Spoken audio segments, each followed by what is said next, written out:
Good evening, ladies and gentlemen. Welcome to the Sim Racing Alliance. It's season 13. We are starting out tonight strong.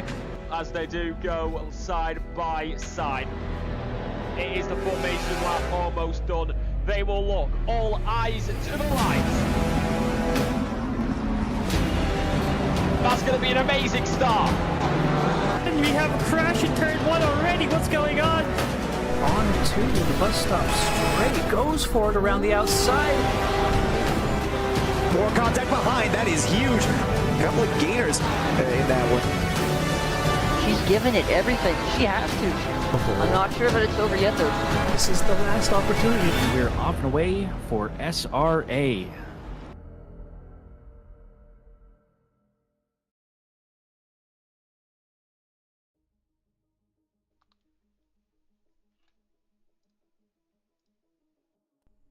Hello everybody, welcome to Season 14 of the Sim Racing Alliance GT3 Team Series. We are here in Snetterton, ready for some action-packed Division 4 racing, and we are ready to go. I am joined here in the booth with Trey Morgan. Trey, how you feeling today? Oh yes, of course. I will be your host today, Robert Lacey. And we are ready to go. Now we're really ready to go. All right. Well, if you're ready, I'm ready to talk about our track for today. So, Snetterton. Trey, you want to take us away on the track?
Yeah, that's weird. I'm not sure what's going on with the audio here.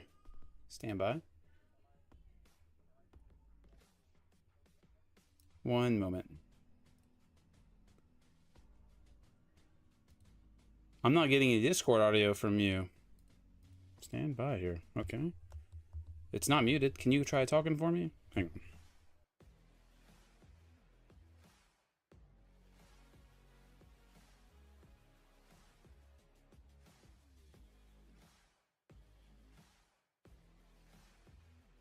Okay, is this on now? All right. Okay, we're good to go now. We can finally hear you, and we can carry on. I think Hooray! we may have I'll give. lost our track map here, or our track walkthrough here. That's unfortunate. Well, we'll be able to talk through most of it, but it's very simple. There's a lot of high-speed corners, mainly turn 1, turn 3, and turn 11, and turn 10. And then there's 3 to 4 hard braking zones, turn 2, turn 4, turn 6, and then sort of turn 8, but not really.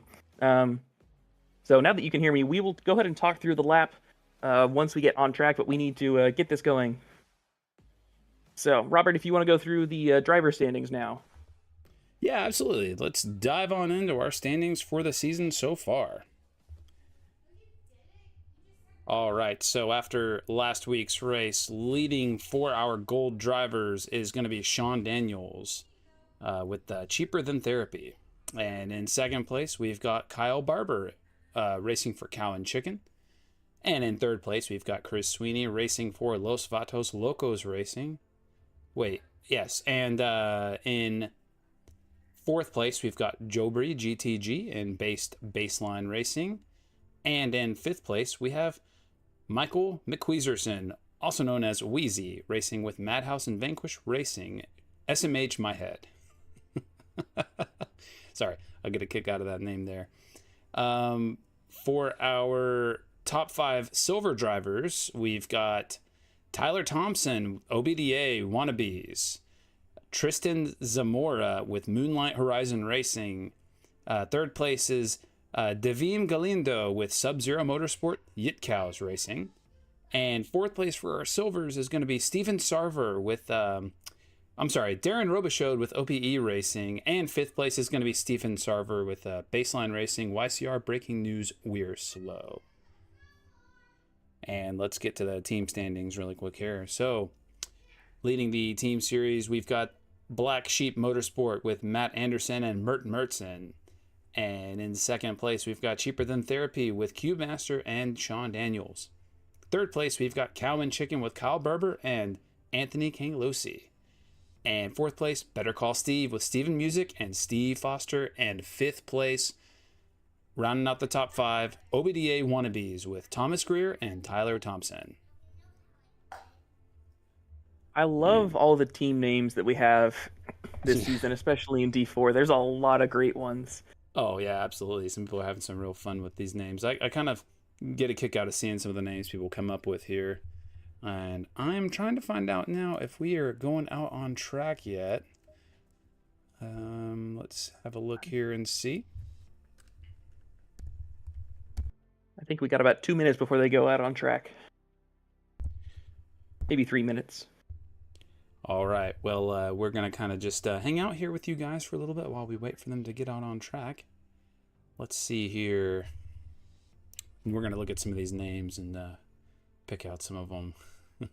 Sonic Audi Ventures. I mean, it's hard to pick out just one. Yeah. Moss Espa Motorsports. I think my personal favorite is P13 right now, Ope Racing. Ope Racing. That's perfect. And you know, the car lineup this season as well has been pretty eclectic, I would say. There's a lot of like unique options, and there's plenty of off-meta picks, and I love to see it. You know, we've got some people running the NSX. We've got people running the GTR, which I always love seeing people bring the GTR.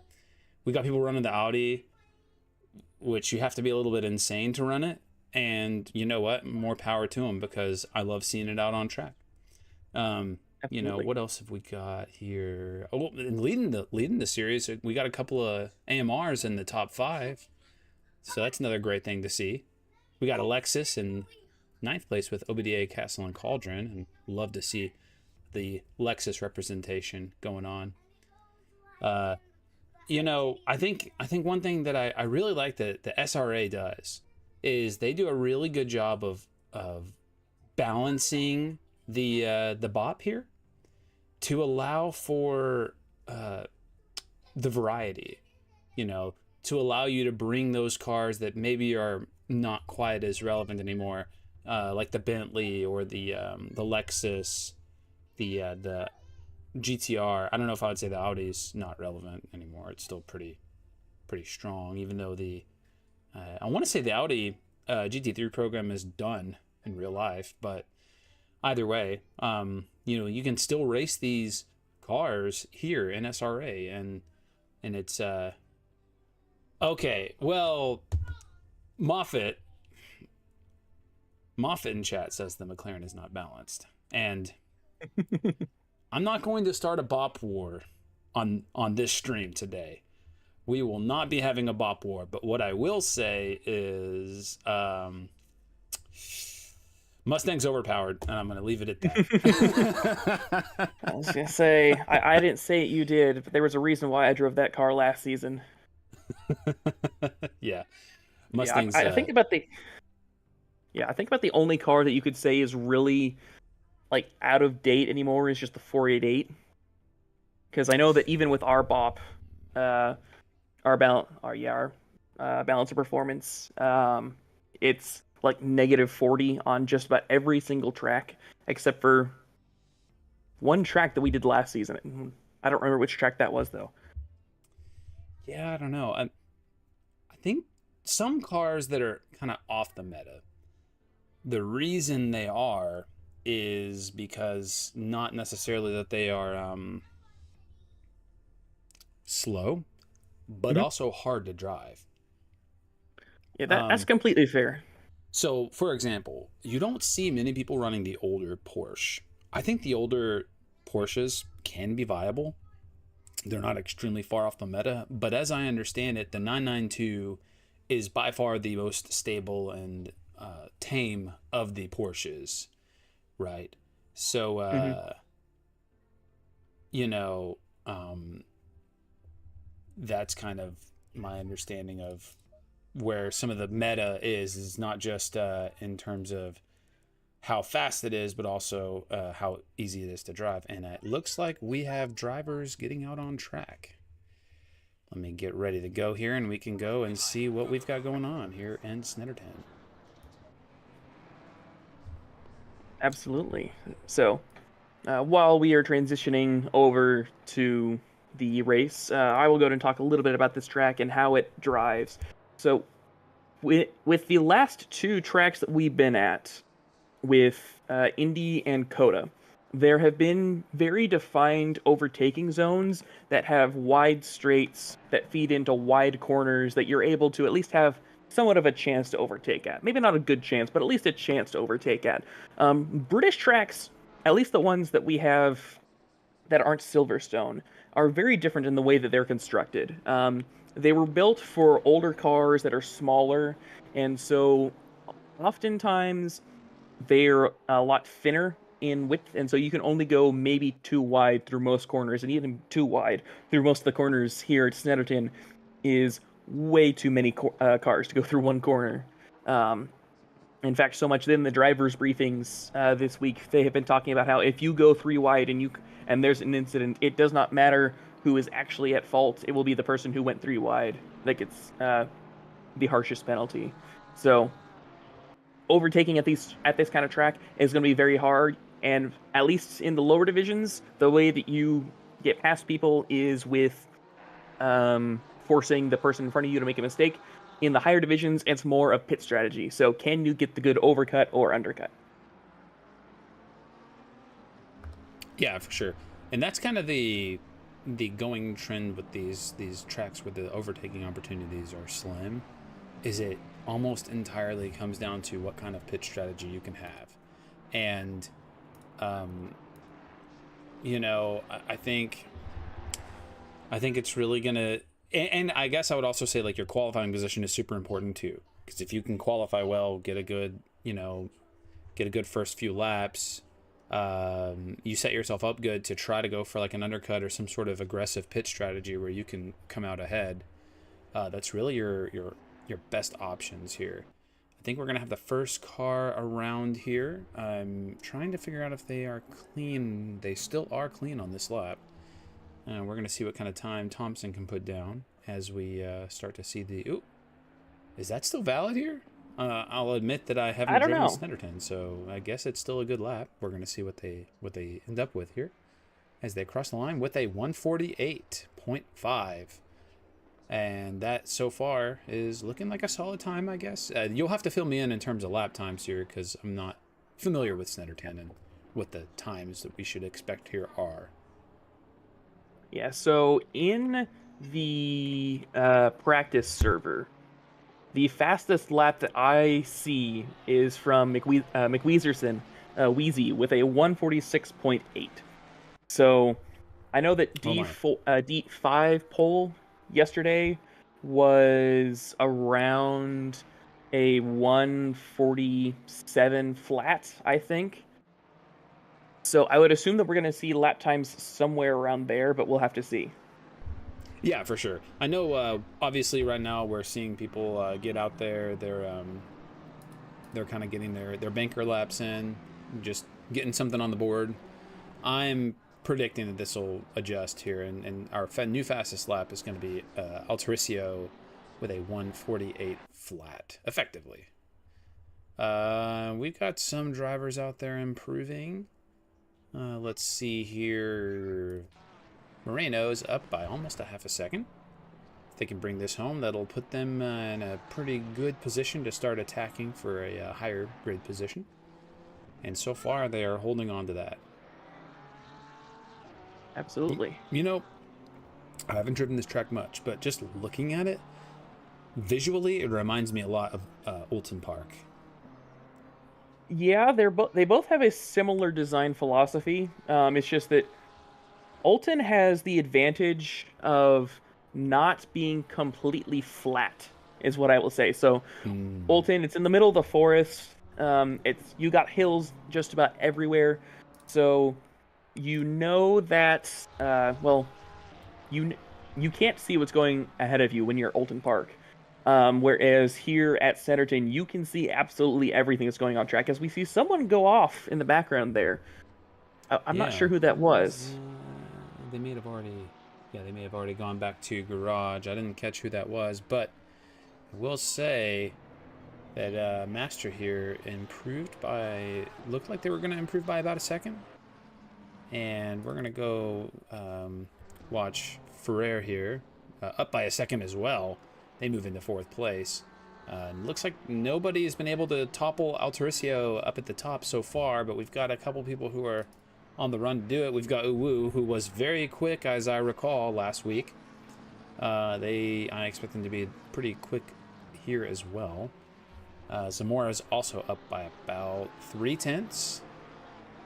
Let's go see. So Zamora as well, pretty quick driver in the silvers, and I'm trying to think of who it was that we saw that was really fast. Barber. Was it Barber that was very quick in the No, it wasn't Barber. Who was it last week that was so fast, and they were a silver driver, and they were kind of splitting some of the gold drivers fighting up at the top?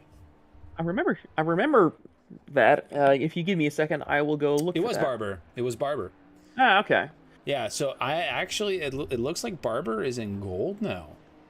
Yeah. So they have moved I know up. that they had. Yeah, I know that they had been moving people around this week in preparation for final promotions between this week and next week, because we do at SRA we do mid-season promotions. So after the third race, we will reevaluate, or these stewards will reevaluate how fast everyone is, and if they put someone in a division that they're way too fast for, or way too slow for, they will move them in divisions, and that's mainly so that the competition is fair. Because if someone has D4 pace, you don't want to keep them in D6 silver or something like that.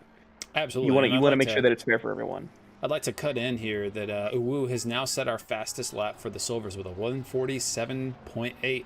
Wasinski came very close with a 147.86, so they're off by like, what is that, 10 1,000ths of a second, or 10? Yeah, it's close. Altericio, however, has now reclaimed provisional pole for the silvers with a 147.6. So it's heating up out there as they're finding their rhythm and getting those laps in. We have about 1.5 minutes left for the silver drivers. Looking out here, we're going to we got a yellow flag, number 229. Let's go see what's going on with them.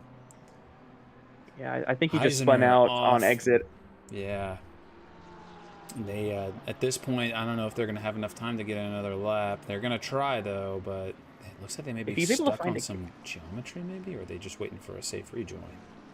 I think he's just waiting for a safe rejoin, because with the grass here, you don't get a lot of grip up as he returns to pits. Yeah, I think that was the thing to do there. Yeah, he probably wasn't gonna have time to get back around, but yeah, the grass here at Snetterton.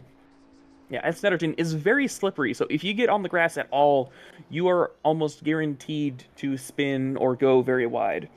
As we see Thompson here going into turn 2.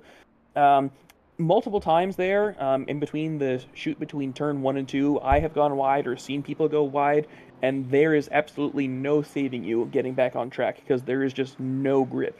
It's either track or grass. And there's no grip on the grass. Yeah.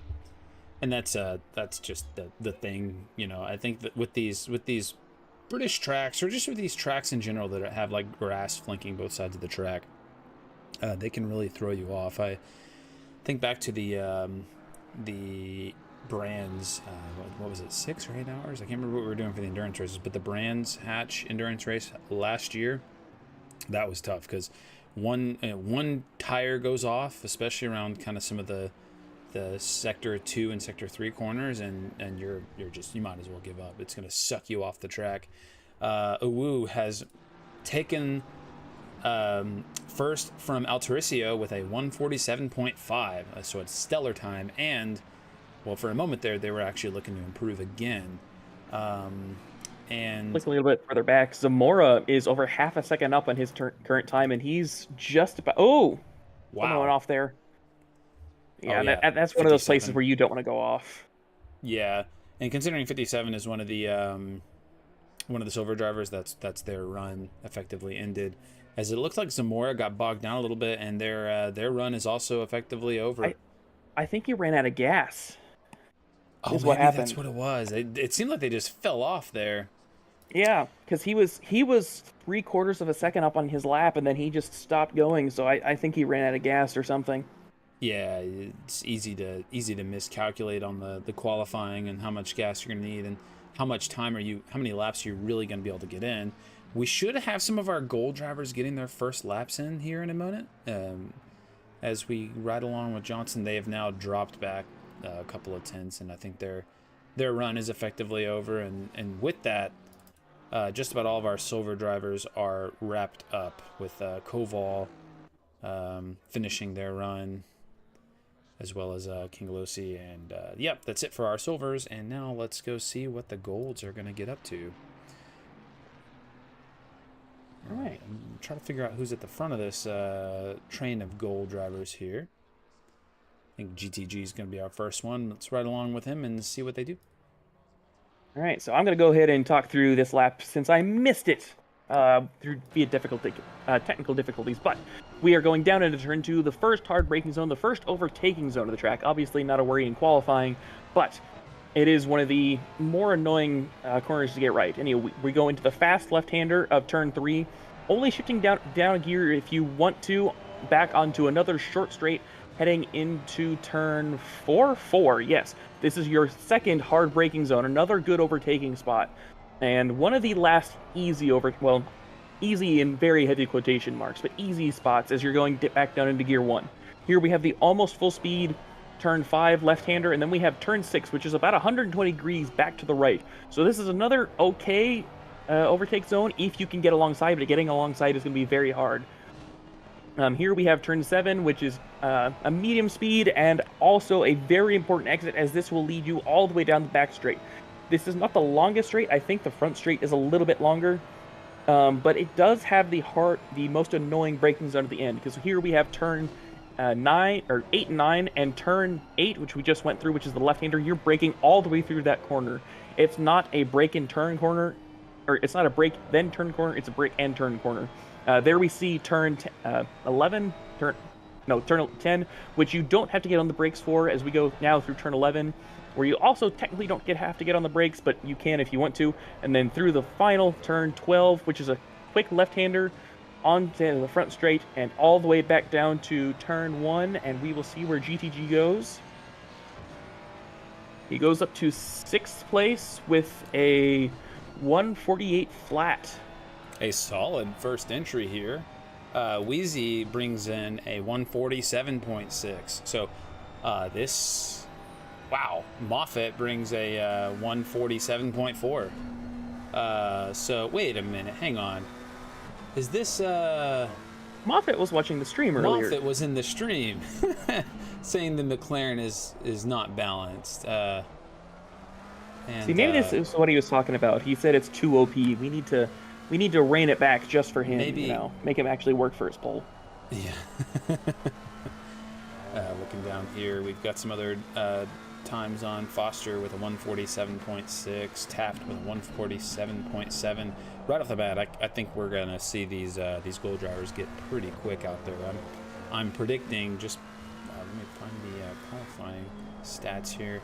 I'm predicting we're gonna see some maybe low 147s, maybe dip into the 146s. Yeah, 146 is definitely possible. Let's see. Moffat has about matching their same pace for their previous lap. Wheezy, on the other hand, is up by 0.2. Well, let's see what they can bring in. And I think there's a handful of golds that haven't got a valid lap in yet.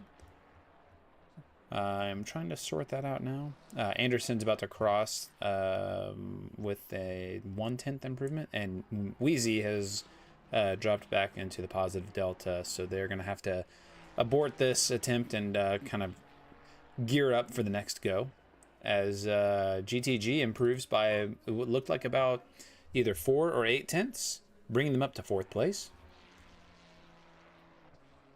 Yeah, we got a lot of fast drivers on track. Toward the back in P27, Mertzen is about a second up on his time as he now crosses the line to go P11 with a 148 flat. So we are seeing these times drop. We are not seeing anyone getting into the 146s though, which I'm kind of surprised on. Of course, it is a little bit hotter in qualifying than it was in the practice servers, but we will have to see how it goes. Yeah, for sure.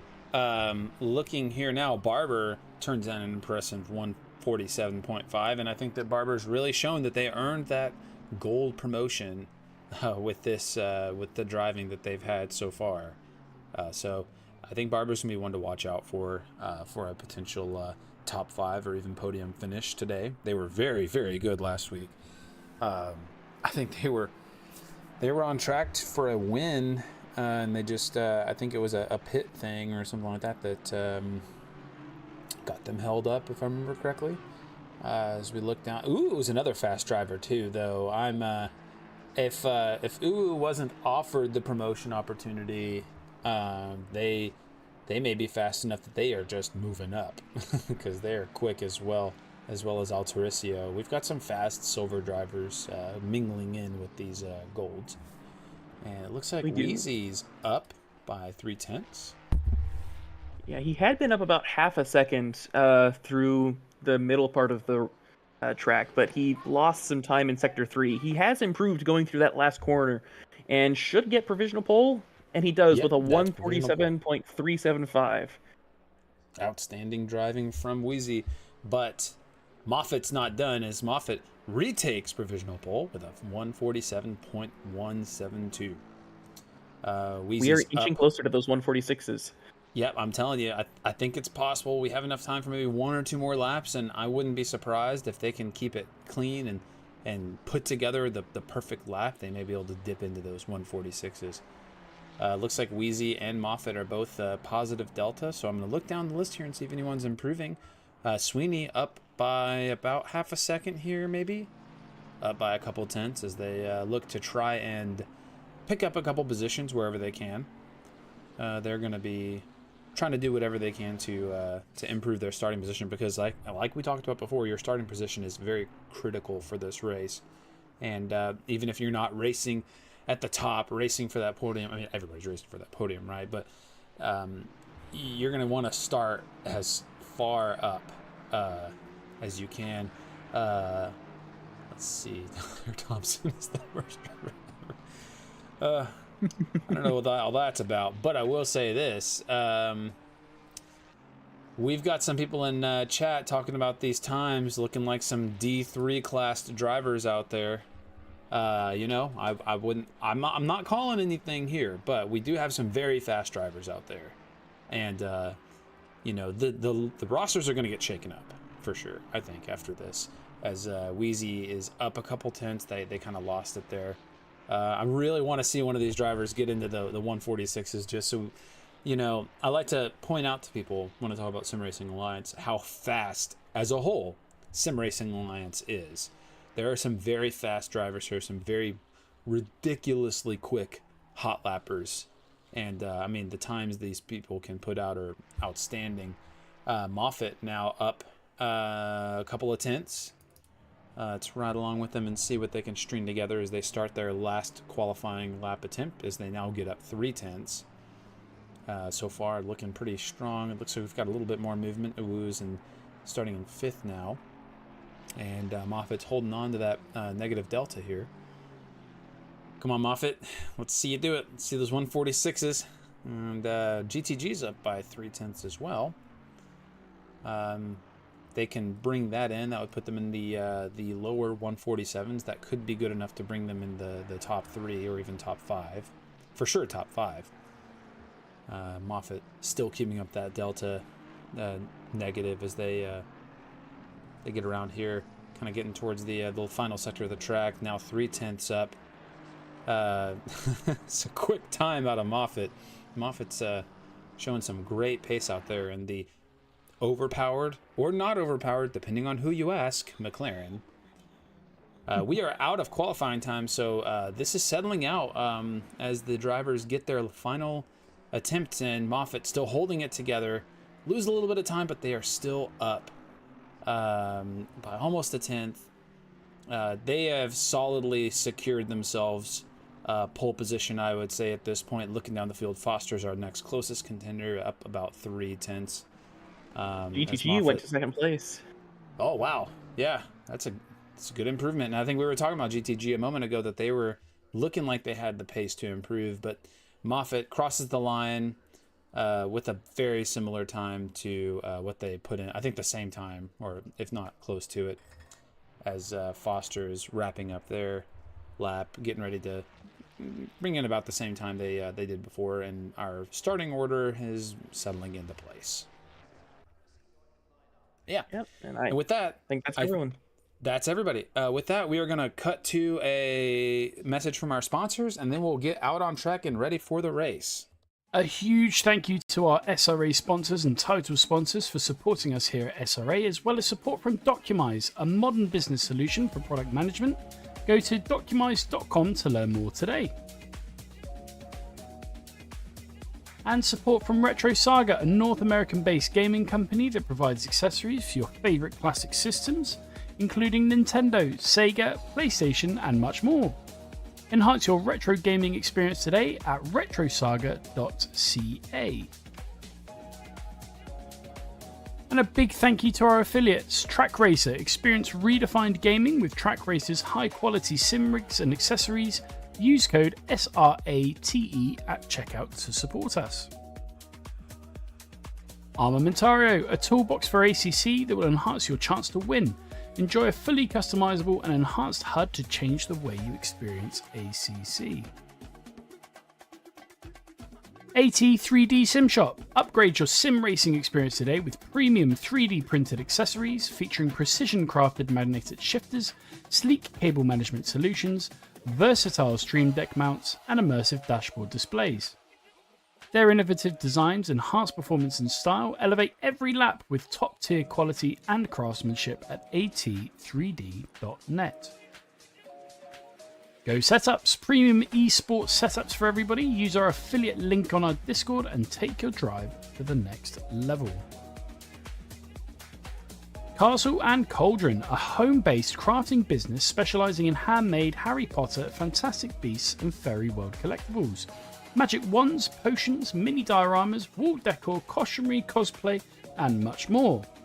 Castle and Cauldron is where crafting meets the magical. Visit facebook.com/Castle Cauldron. And from KP Concepts, your source for custom automotive renderings, graphic design, and printing. We spend countless hours making you look all good for the spectacle. Check out kpconcepts.com for more.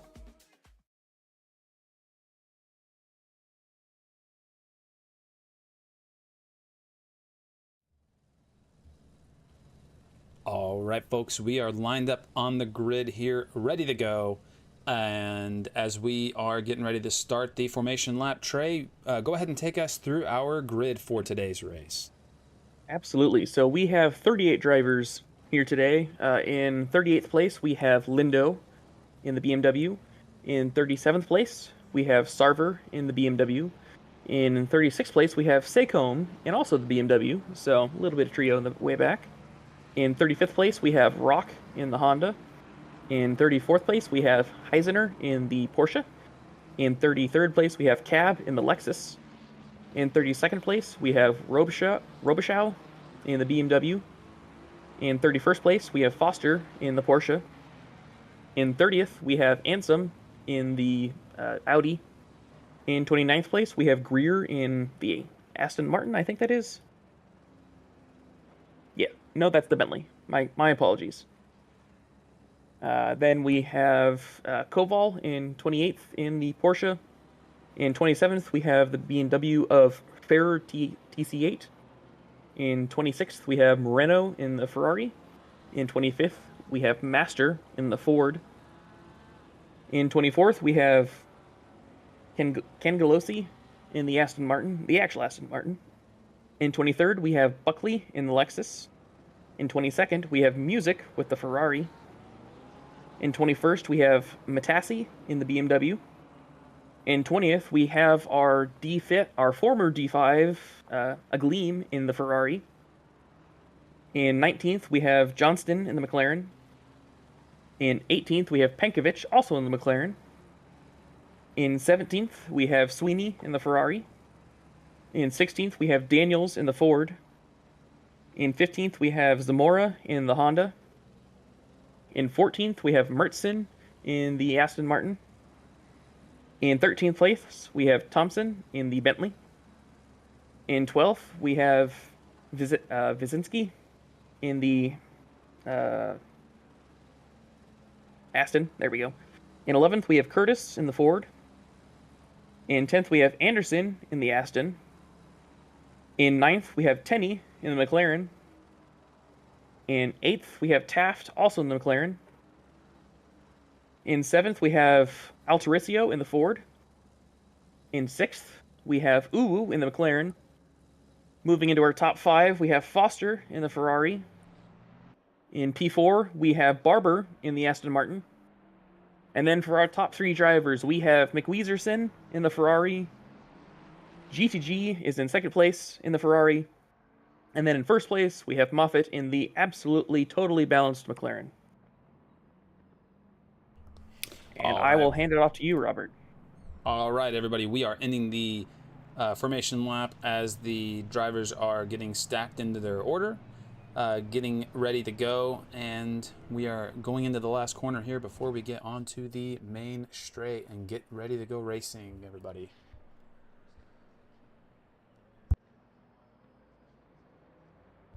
All right, here we go. We are getting lined up, ready to go.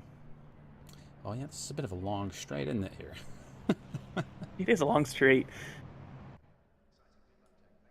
And they're not too lined up in the back there either. We might have some fun. Yeah, for sure. All right, guys. It's all going to come down to this. Who can get to turn 1 as we go green? Moffitt immediately trying to cut off GTG as they go. A little bit of contact there between GTG and Wheezy here as Moffitt leads going into turn 1. We've got GTD and Barber kind of setting up here, heading down into turn 2. We've got looks like some attempts at overtaking in the back there. Barber kind of settling in here into 5th place here as they head into turn 3. Kind of settling in. Everyone's trying to keep it safe, keep it clean. Don't see a lot of contact. This is good to see. We're really just lining up here, and there's not much room to do anything else.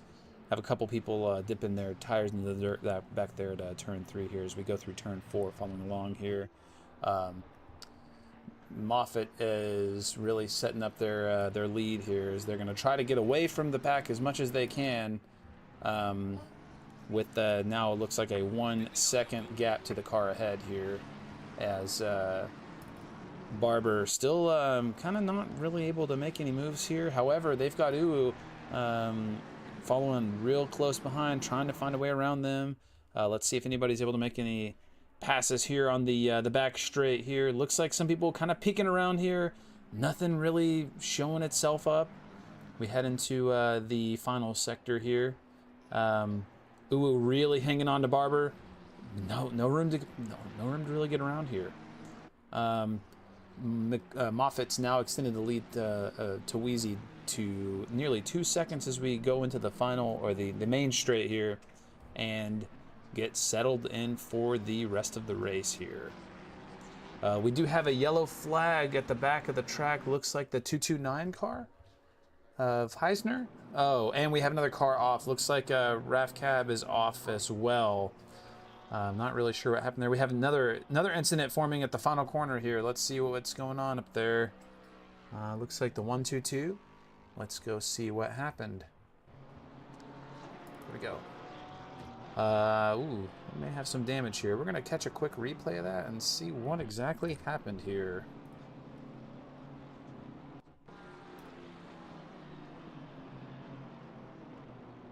Looks like there may have been some kind of contact or something going on. Oh, yeah, they got punted big time. Oh. Took a couple cars with them. Oh.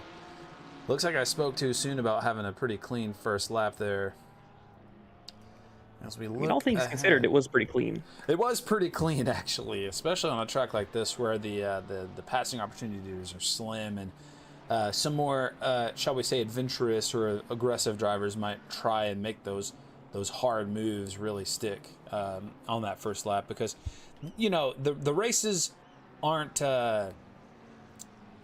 won in the first lap, but on a track like this, your performance on your first lap can be pretty important here. As we head back to the front of the field here, Barber and GTG are kind of still in their train here. As Foster looks like they dipped a little bit out into the grass. That's going to potentially hurt their time. But we're, again, not really in a position to make any overtakes right now. Looks like we did have something happen with Curtis. Ooh, we do have a bit of a tight battle here. Too wide going around that. I can't think of the turn. Oh, they're making contact. Really? I don't know if that was Anderson forcing Curtis off there, but either way, they're really getting spicy here in the mid pack, as I think the front of the pack is kind of settling into a bit of a safe pace here. Zamora looking for a way around as Curtis heads down into turn 1. Let's see here. We got some more movement with Johnston poking their nose out. Not enough of a run to get around Merton here, but they're side by side with Daniels as they around there. No contact though, thankfully. Some really good, clean but hard racing out there. Let's check on Zamora here. All right, so Zamora's looking for it on Curtis once again. Just no real opportunities. They're going to go for the end. They looked like they thought about going for the inside, but there just wasn't really the room. Curtis wasn't going to give them a way around here as we go through here. They're going to kind of back off, look for another way around. Not really any good passing opportunities right now. Let's see here. Don't see any other incidents on track. And everybody's about a half a second. Yeah, and everyone's about a half a second gap from each other. Well, let's check on music here. Every train I look at here on track, well, Curtis and I'm actually going to check on that. Curtis is off. Oh, they're off big time. Zamora and Sweeney and Mertzen, Johnston, Daniels are able to get around as they. Ooh, that was a really sketchy rejoin, but Matezi has a really good foresight to just kind of get out of the way, let them rejoin. Curtis, it looked like Curtis was going to go off there. They got Buckley right on their rear. It really looked like they were going to drift off track there for a moment. Yeah, so that battle with Zamora trying to get around Curtis has now come to an end. We're going to head back up the lineup here. Actually, we're going to stay on this. We got Buckley right behind, and they're going to be looking to get around Curtis somehow. They also, however, have Pinkovich right on their bumper. This Pinkovich is going to be looking for any opportunity they can to try and get around Buckley here. That might work to Curtis's favor, because if Buckley's too busy having to fight off Pinkovich, then Curtis can spend that time just racing clean and get away here. We're going to jump up to Matezi here, who is trying to get a run on Daniels. It doesn't look like they had the right line going into there, but they are going to try again, I'm sure. Looks like Koval just got a pass on Marino. You know, every time I say, as I look at the board here, at the times, every time I say, oh, you know, we don't really have any close battles, I'll look and I'll see somebody making a move. What it really is everybody's just so close to each other right now in general. And I'm going to catch up on our chat here while we get settled in. So we have Jumbo Sim Racing asking about joining the race. So it looks like chat helped him out, but yeah, we you know, we are Sim Racing Alliance. We do this. This is part of our weekly GT3 Team Series. This is the third round here at Snetterton, and we have these. Do we have a? Oh, we have a. Someone went off. Flag. Lindo went off. Lindo is off. We're gonna see what happened with Lindo here. We race every week. We spend countless hours preparing for these races, and jokes aside, though, you know, we're always welcome to have more people join in. I guess my rewind didn't work properly there, so I'm not gonna try messing with that again, because last time that caused some issues with race control. So unfortunately, we weren't able to get that replay going here, but I do see some action with Gleam and Pinkovich. Definitely some hard racing there. Couldn't tell if there was some contact. That's what I'm wondering. Maybe it's just been the camera angle here. Yeah, I'm not sure if there was any contact, but if there was contact before, it'll probably happen again. Yeah, it looked like it to me for a second, but I mean, I think it was just the camera angle and the way the cars were bouncing. It made it look like a Gleam may have made contact with Pinkovich or vice versa. Checking in at the front of the race, Moffitt has now extended the gap to Wheezy to 2.2 seconds, so they're really going to settle in here. I think the thing that they're going to be starting to think about is like, you know, how are we gonna make any moves, right? Oh, Gleam went wide. Oh, just heads wide, gets into the grass, and they rejoin just behind Moreno, almost behind Music. Music is going to be trying to capitalize on that opportunity to make a move on a Gleam now. And we're going to head back up to Sweeney, because they are really closing in the gap on Zamora. I'm thinking Sweeney might be trying to make a move. They don't. Oh, they do. There they go. They're going in for. Oh, they don't have enough speed. Typical Ferrari problems. It can be hard to build up the speed you need to go for those. I think they could have gone for the dive bomb, which is just the Ferrari thing. You just aim your car at the apex and then just bang through the downshifts and force your car to be there. And sometimes there's nothing they can do but just watch it happen. But I think Sweeney made the smarter call to just back off. Well, they run and then wide. He goes wide. Yeah, they're gonna. And now he really has to back off. They're gonna back off, and now they've got to start defending Mertzen behind. Mertzen's already gonna be looking to see if they can find a way around this. Let's head up to the front here, because Altarisio closed the gap to Barber, and they're moving pretty quick. I think Altarisio and Uo are going to be some of our other drivers that are looking at promotions after this race. They've had incredible pace out there today, as Altarisio is now looking to make a move down the inside here, heading into the final sector. Barber just slams the door shut, says, nope, you are not going to have this pass easily. Uwu smells blood. They know that there's a fight going on. They're looking for a way up there too. They're thinking, hey, you know, let these two fight it out. I'm gonna make sure I'm known as well as we head into the last corner here and head into the main straight. And this is where it's really going to come down to Altarisio runs a little wide there. They were getting really close to Barber here as we head into the main straight. Now the Mustang's going to have a lot of speed on the main straight here, on any straight. I don't think they have the gap to make any moves though on Barber. I think running wide there kind of threw that off for them, as they're going to have to maybe try and capitalize on some mistakes from Barber. Oh, he went deep. He went deep. Oh, and Uwu just sees the way around. They make the pass stick, and well, maybe Altarisio He's got the inside line. He might have a chance. Yeah, I think Nope. I think they just backed off though. I think they didn't. They had maybe carried too much speed and they had to back off. They weren't going to be able to make that work. But Uwu just saw the opportunity and they capitalized on it. They just went for it here.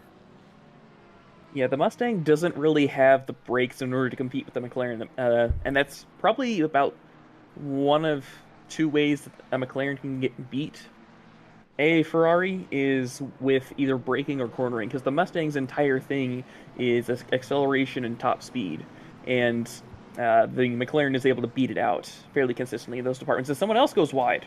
Whoa, who was that? That was that GTG That was Barber. who went wide? Oh, that was Barber. It looks like Barber, GTG's able to slip past Barber here as Barber falls into 7th place. Still driving very well though, as they've held on to that top 10. GTG is closing the gap to... Oh, someone else went wide. Whoa, who was that? Let's see. Was that Taft? The 995. All right, let's see what happened there. All right, we're going to play that back really quick here. So they just overcooked it maybe? Yeah, quite possibly. Yeah. Oh, they dipped a tire off. That's what happens. Once you dip it, like one or especially 2 tires off, it just kind of pulls you out into the grass, and there's not a whole lot you can do here. Taft now has not 1 but 3 cars all kind of in that same battle just behind them. Whoa, Sweeney's diving into the pits already. So that is going to be our first pit of the race. Talk about one heck of an undercut. Oh, Barber went off. Oh man, Barber's just had a couple of incidents that are going to really, I think, they may have, I think they just stopped in time to avoid picking up the damage. Let's get back out on track with Anderson now, who's trying to close the gap to Taft ahead. And with Sweeney getting into the pits now and going for a very aggressive undercut, I think this is a good time to start to... Oh, did we have another person go off there? Was that Cab or Buckley? Yeah, Cab and Sarver, I think, both had contact. I'll go ahead and show that here in the pip. So it looks like Sarver... Someone went off on their own. I'm not sure who that is. Yeah. And then they just do hip checks. Yeah. Oh, and then... Ooh, both of them are probably going to pick up damage from that, and they'll be possibly pitting after this. Looking out on track, we've got Matesi. Did Matesi go off? Looks like maybe Matesi went off. Altarisio went off. Altarisio. Oh, there was a big... Wow. Looked like Curtis and a couple others got stuck in the middle of the road. Yeah. I don't know if you can see, but Altarisio has massive damage here on the front of his car.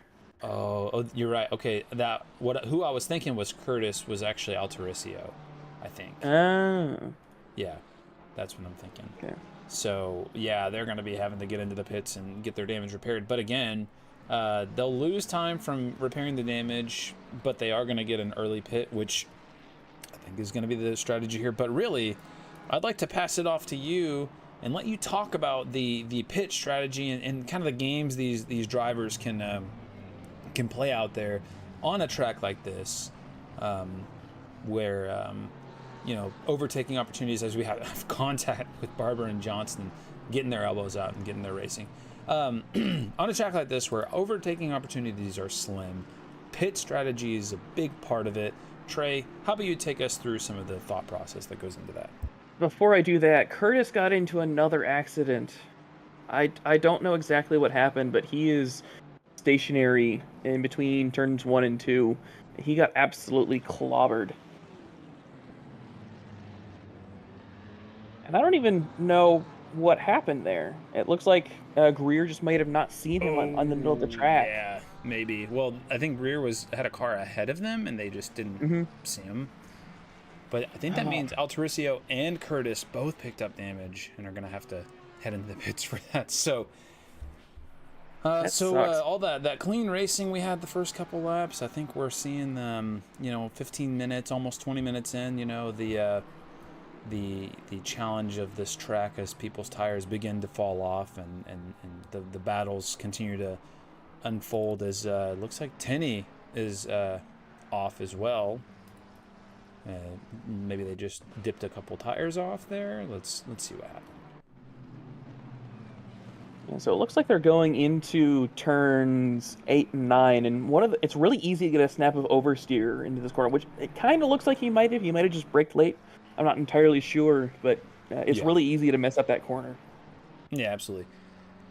We've now got Altarisio in the pits and heading out, as well as Sarver. And if Curtis hasn't pit yet, they will be pitting soon. They are very slow out there. I think they're just having to let cars around as they let Sweeney head around them. They're going to be definitely diving into the pits at the end of this lap because that is a lot of damage. I would certainly hope so. So now that we've, I think, gotten caught up on all the recent incidents, I will go ahead and talk through the pit strategy for this race. So as we were talking about in qualifying, the main thing about this track is that it's hard to overtake, as well as like many other British tracks. It looks like we have someone else off. Bearer TC8 went off on the inside between turn 1 and 2. Not entirely sure what happened. But we'll go and show it in replay for you. So, he went wide, slowed, and then got rear-ended. That sucks. So, yeah, unfortunate to see that happen, but we are nearing the pit stops, so he will probably be pitting soon. But as I was saying, the undercut here, because of how hard it is to overtake at this track, the undercut is very potent here at this track. Yesterday, when I was driving, I gained about 6 or so positions after pitting, just due to how hard it is to overtake. So we will have to see how it works out in V4. But because of the tire advantage of new tires on this track, if you can get the undercut at about 20 or so minutes, then you will have a very nice tire advantage during the middle part of the during the middle stint of the race, and that way you can gain a lot of positions. You can gain almost 20 seconds depending on how early you pit compared to the person that you're fighting in front of you. Now the backside of that is that during the last 10-20 minutes of the race, you will have absolutely no tires, as we see something happen here. Unfortunately, our host had to step away, so we will be watching fair for a while in the main screen. But back to the pit strategy. As I was saying, during the latter part of the race, you are going to have terrible tires compared to the people behind. But that's where the greatness of this track comes in, that it's so hard to overtake. Because it's so hard to overtake and forces you to do overtakes, as we see Rock here in the little screen in the bottom right take a little spin. Because it's so hard to overtake, defending with older tires isn't quite as hard. I'm not going to say it's easy for any stretch of the imagination, but it's not as hard.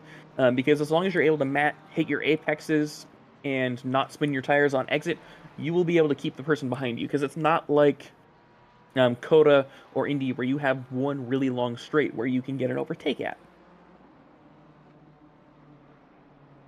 So, we are beginning to see people pit. Looks like Pankovic may have spun here in our little pip, but I'm not quite sure. It may have just been him coming out on track. I'm not 100% sure. That's what it looks like. Yeah, could that be that weird thing where it like yellow flags people who were like coming in and out of the pits? Or I think it might have been there. You saw him really slow down toward the start of turn 1, so it may have caught that as a yellow flag. I could see that. But yeah, I'm not quite sure. As we have 3 more pitters. We have Matassi, Tenney, and Johnston all pitting. So we are beginning to enter that pit stage. Like I was talking about with the undercut, you normally want to try and pit between the 40-minute mark and the 35-minute mark, and we are within that mark. Now, obviously, you can pit later and do well, but just due to the nature of the track, pitting earlier gives you an advantage if you're trying to fight someone. As we are now watching Moffat here in the lead, McWeezerson has been able to close the gap. McWeezerson is the fastest person on the from practice laps, so we'll have to see if he's able to continue to close this gap, as he's sitting about a second behind Moffat right now. And we now look a little bit farther down. Looks like we have a 3-way battle here between Buckley, Koval, and Seacombe. Seacombe looking to try and make a move here. He goes to the inside on the main straight. He's getting squeezed very hard. And it looks like he backs out of that. That is a very hard place to try and pass at there. And I'm surprised that he was able to keep on the inside for so long, but he will have to try and find another way around. As they are now going through the long right-hander turn 11. It looks like Seacombe's getting closer, but turn 12 isn't really an overtaking zone, as we see Seacombe go a little bit wide there. Now, Yeah, there were definitely some elbows out racing going on there. I think Seacombe might be getting a little anxious to find a way around. Definitely. And neither of them have pitted yet. So I would almost recommend Seacombe pit soonish, because you don't want to be the person to react to the person in front of you pitting or the person you're fighting pitting. As we see 2 more people going to the pits. That is Rock and Anderson, currently sitting in P20 and 21. It looks like most of the front runners aren't looking to pit quite yet. So we'll have to see what the strategy up front is, but out back, they are beginning to pit. As Buckley goes wide, and that should give Seacombe a chance into turn 5. And it looks like he gets it. He gets the overtake. That was a very hard place to overtake at, because that's not a hard braking zone, as he goes deep. He goes deep into turn 6. But he managed to stay in front, but now comes the long straight. This is where Seacombe tried to overtake Buckley earlier, but failed. And it looks like Buckley's a little bit too far back to try and re-overtake Seacombe here into turn 8 and 9. So Buckley will have to try and find his way past Seacombe in another way, as it looks like he goes a little bit deep into that corner, but manages to keep it nonetheless. Looking a little bit more toward the front, Taft, which I believe is our first top 10 people. Nope, Taft and Barber are both pitting. So I believe those are our first top 10 drivers to pit. I could be wrong, and someone can correct me if I'm wrong, but I believe that's it. Looking out to the way front, P1 and P2, McWeezerson is still holding about a 1 second gap. Maybe a little bit. He's starting to fall back a little bit from Moffat, but not too bad. Now we're going to be looking toward the back at Johnson fighting Anderson. McLaren v. Aston Martin. I don't exactly know how the Aston Martin drives. Oh, nope. Now we're looking at a Gleam. Excuse me. And they both go wide. A Gleam goes wide. I think. Yeah, I wanted Gleam to jump just back here because there's some real tight racing going on towards the back here Absolutely. between these guys. As we now see, who's that? Matsy get past a Gleam. I think a Gleam just had a really bad exit from the dip corner, or was it before the dip corner? As the Gleam goes deep again, he might be having braking issues. I'm not entirely sure, or he could just be in the heat of the battle. But as for right now, it looks like a Gleam is falling back.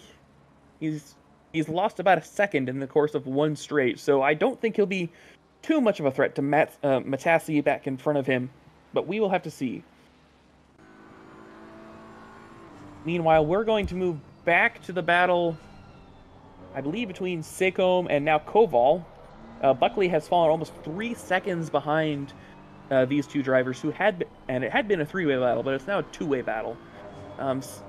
Seacombe had been doing really good against Buckley, and then of course Buckley had a mistake, so we'll have to see if Seacombe can force Koval to make a mistake. Now, it will be a little bit harder, I think, to make Koval make a mistake, but we will have to see as they now go down the pit straight onto turn 1.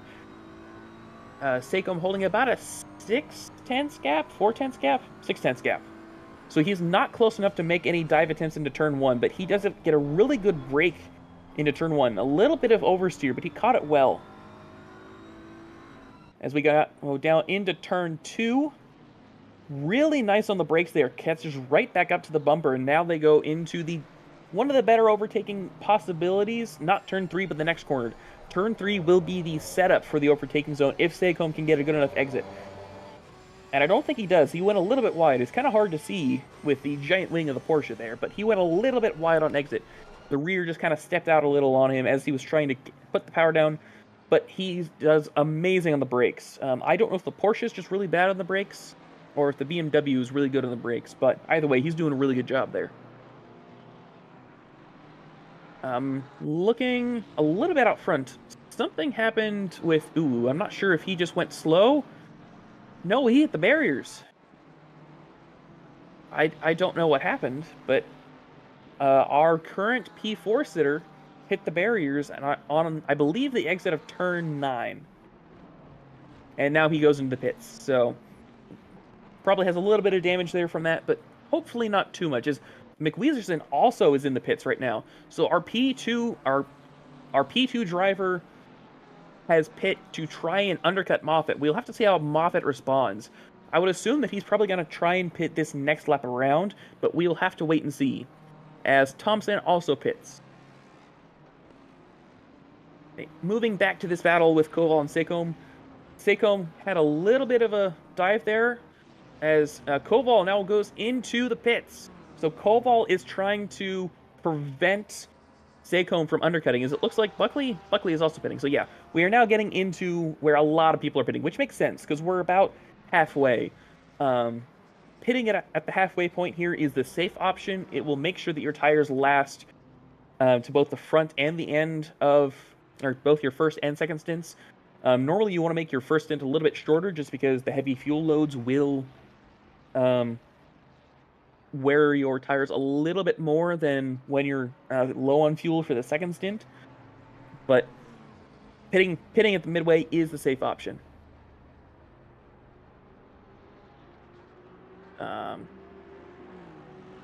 While we are watching Koval in the pits, there is a battle forming for P6. Mertzen and Daniels, Sean Daniels, who was our winner in Indy, and I believe a top 3 finisher last week in COTA, I think top 2, I could be wrong, they're both fighting for 6th place now. Daniels in the Ford and Mertzen in the Aston Martin. So we will have to see how that battle goes. But currently we are now watching Koval again, who is currently sitting in P20. He came out of the pits around where Uwu was, so Uwu had a lot of damage, because Koval had been P14 or so. But we will have to see.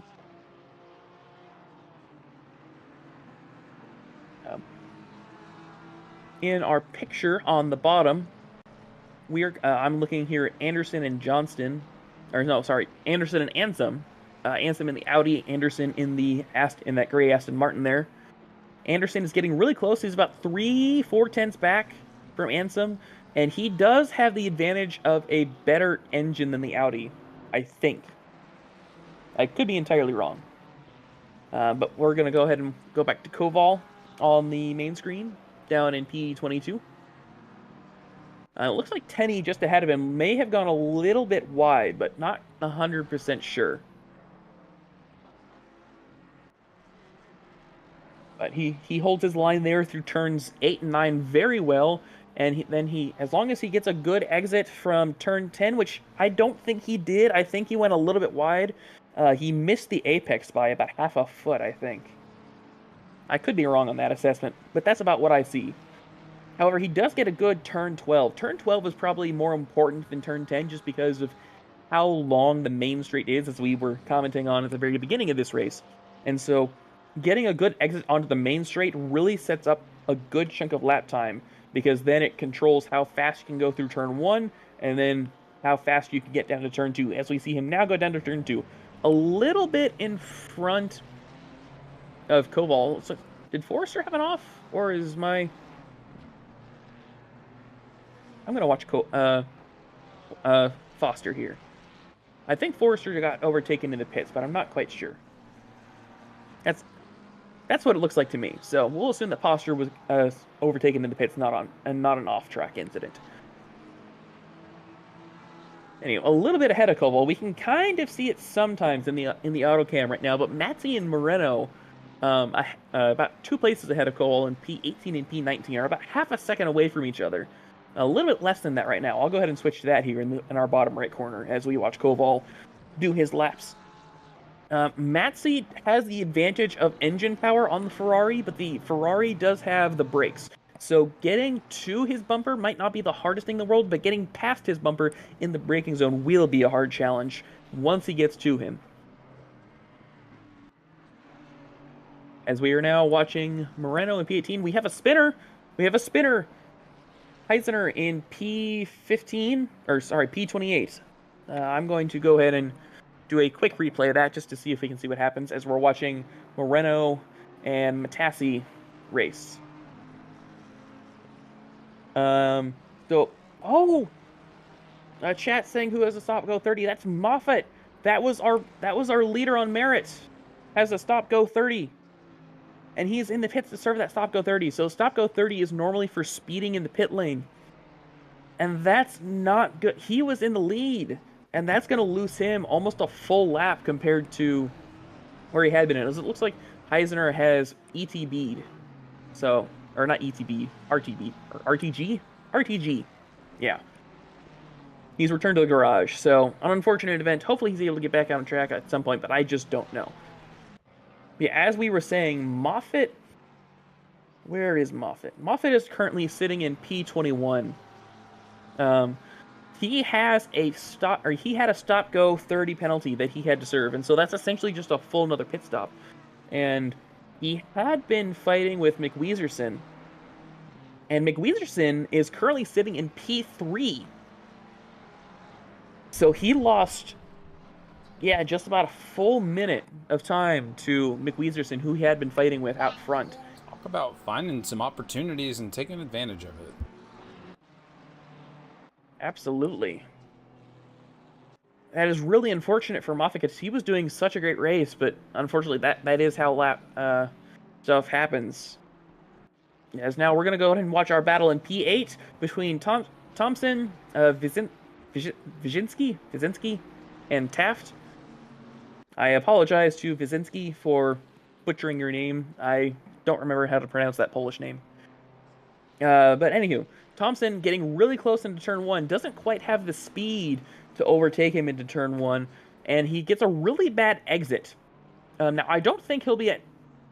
he was almost had issues with Taft behind. Looks like Taft may have almost outbraked himself, but he manages to keep it on track and not rear-end anyone. So that has widened our battle out a little bit.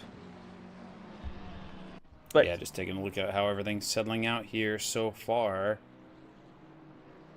I mean, with Moffat having that stop and go 30, that's going to really put them off of the battle. Just checking back on them, though. They're getting a good run on Koval here. Let's see what they can manage to do. Yeah, he should have... I'm not going to say an easy time getting around Koval, but it shouldn't be as much of a challenge, given that he was running out front for a while. But he's not been running in dirty air. He's not had to fight anyone. He's just been having to hit his apexes, so we'll have to see how that turns out, as it looks like Uwu is also fighting.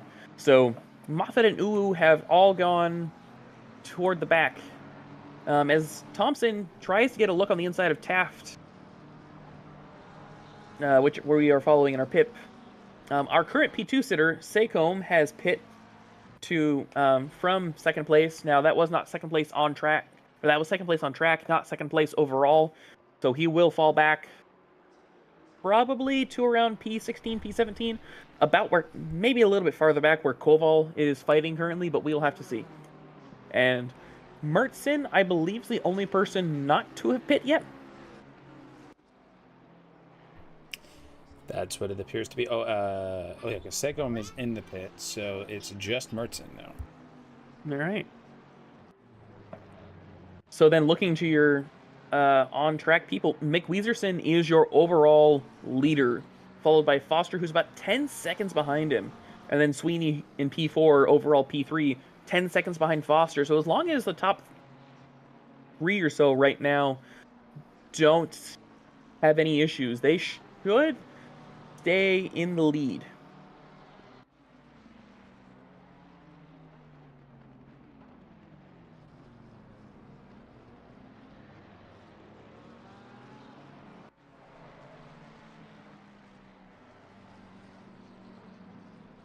It looks like Maple Donut in the chats is asking what the penalty was. This Moffat, Moffat goes around the outside of Koval, and I don't know if he'll have the brakes into this corner, but he should have a decent chance to at least stay on the outside. And he does. He does not get forced off, but he will not have a good... Oh, he gets hip-checked. Koval hip-checks him. I don't think that was intentional, but it does let Moffat around him. And then behind him, Uwu also trying to get around Koval. Koval is much better on the brakes there, but that's just because he had the inside line, so he didn't have to worry about it. I'm going to go ahead and switch to Uwu here, following him. But yeah, Moffat now has a little bit of a gap behind him, so he is, I'm not going to say safe, but he's in a better position than he was. As we watch the onboard of Uwu here in our bottom right corner, going through turns 8 and turn 9. Turn 8, as I've said before, is the hardest single corner on the track, probably, to get right consistently, just due to the unstable braking. To answer Maple Donut and Zodi in the chat here, I do believe it was speeding in the pit lane. I can't confirm that. Oh, almost a rear end there. But yeah, so speeding in the pit lane, depending on how fast you speed, you can either get disqualified, get a stop go 30, or I believe if it's just a little bit over, it might be a drive-through, but don't quote me on that last one. I just know the stop go 30 in DSQ, because I've had both of those happen to me before. As Uwu gets a good run off of turn 1, Koval had a bad exit. Koval going way to the inside to defend, and it looks like it's a successful defense so far. Yes, it is. So he gets a better exit out of turn 2, which will hold off Uwu for at least another corner. Uwu has been getting better exits consistently, and I think that's just due to the way that the Porsche has to drive. But Uwu has been doing really well attacking him, so it's probably only a matter of time until we see Koval either make a mistake or just not be able to defend properly through one of the corners. As it looks like, oh, Uwu, he dipped his tires. Uwu's gone wide. Oh. I was just talking about Koval making a mistake. Just like that. We're going to catch that on a quick replay. I was just talking about Uwu forcing Koval into a mistake, and then Uwu just dipped his tires on the outside grass. You can see him have that snap of oversteer from him losing his tires grip on the grass. So that is unfortunate. Now, watching ahead of them, Foster and Seacombe are fighting. They're really close together. As we're also watching Matzi in P14 here, fighting Moreno. Gets a really good braking there, but I don't think he'll have the exit to fight him through turn 1, turn 2.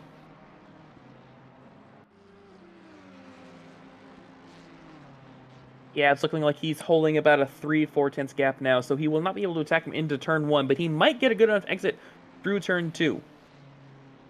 Oh, and he goes wide, so he will not have enough to attack into turn 2, so that is unfortunate. Meanwhile, we are going back to Uwu here, back in P23, fighting with Foster. He gets the inside line there through turn 1, and he will have the inside line to turn 2. As long as he holds it out on the brakes, he will be able to hold this, and he does? No, Foster does really well there to hold it on the outside line. He let his brakes go just enough, but he didn't get the exit. So he will have to concede the position to Uwu, and that is unfortunate. Thankfully, it's not really a position loss for Foster, because he only gained the positions from Uwu's unfortunate error, but still, a really good battle going on, as now Uwu looks to attack. Nope, that's a blue flag in for him. So now he is trying to get around Lindo there, and he does, and now is back on the attack for Seacombe, who he had gotten past earlier. So we will have to see if he's able to get around him again. Looking a little bit more to the front here, we're watching Barber attacking Daniels. These two were fighting for P1. They were fighting in the top 3 last week at Coda. Now they're fighting for P9. So a little bit farther down, but this isn't exactly a track that's built for either of these cars. As it looks like, oh, a little hip check. Daniels, I think, had a bad exit, maybe a little bit of oversteer, and just wasn't able to get the exit that he wanted, and accidentally knocked Barber off, but Barber is able to get around him. And then Daniels goes really wide. Well, not really wide, but there is contact. There's contact here between Matzi and Moreno, who we were just watching fight. As we're going to go ahead and see what happens here. Because it looks like Moreno may have just... No, Matzi. Matzi went deep and rear-ended him. And as we can see in the bottom right here, it looks like Matzi gave Moreno the position back. So, good sportsmanship there. You do hate to see incidents like that, but those will happen. As we look to P17, Moffitt is attacking Tenny. And it looks like he might get a look on the inside of turn 4. I think that's what this is, turn 4. He does get a look to the inside. And he gets the pass mostly? Yes, he gets it done. So great job there on the inside on the brakes by Tenny.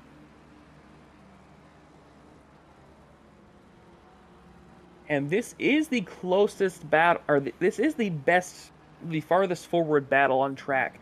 Just about everyone ahead of him is at least a second away from each other, except for P5 and P6, but they're only just at about a second. Yeah, you know, I was concerned early on when, you know, everyone kind of settled into about a half-second gap from each other and kind of just formed a line heading down the track, that there wouldn't be a whole lot of drama and excitement, but here we are. That has certainly changed as we're getting into the final parts of the race. Absolutely. Part of that is just the tires wearing out, so you won't be able to set basically qualifying laps every single lap, and so that human factor does become more of a factor. But yeah. So Uwu's getting really good on these brakes here against Seacombe, and I think that is just a factor of the McLaren versus the BMW. So we'll have to see if Uwu's able to hold that brake advantage he got on the brakes into turn 1. I don't think he'll have enough speed to try and do an overtake, because both Seacombe and Uwu are in slipstream of Koval up front. Oh, Koval gets a bad exit. Uwu tries to find his way past. Oh, a little bit of contact there. It wasn't bad, I don't think. I think it was just a light tap there on the brakes. And Koval is able to stay in front, but Uwu does get around Seacombe, so now Uwu is free to attack Koval again. And we'll have to see if Uwu can force the mistake instead of doing the mistake this time. And quite the recovery from Uwu, too, because they dropped back a bit with their incident, and then for them to climb back up and be in the fight that they were in is some pretty good driving. Sorry to interrupt, but Johnston is off. Oh, and he almost comes back on right in the middle of this. I'm going to... Oh, nope, you're going to go ahead and show the replay. I'm not exactly sure what happened there. Was it just a snap of oversteer coming through the corner? Yeah, looks like then they then resorted to do donuts in the grass, which, as you do in this slippery grass out here. It's about all you can do at some point when you're trying to get back into the race. All right, we are back on board with Uwu as this battle in the midfield continues here. Uwu is definitely looking to try to do something here. I mean, they had a little bit of a rough spot, you know. They're going to try to find a way around Koval this time, and this time without having any mistakes of their own, like we talked about before. I think Uwu has the pace. I mean, if I remember correctly, they qualified in the top 10, maybe top 15. So they've got the pace to drive here, and depending on how their tires are versus Koval and when those pit stops happen, they may be able to do it as they look for a way around. It looked like they were thinking about going through the outside, but Koval's just got too much of a good line through there, and that's not really an option. As Uwu backs off, gonna maybe look for another opportunity further out on the track.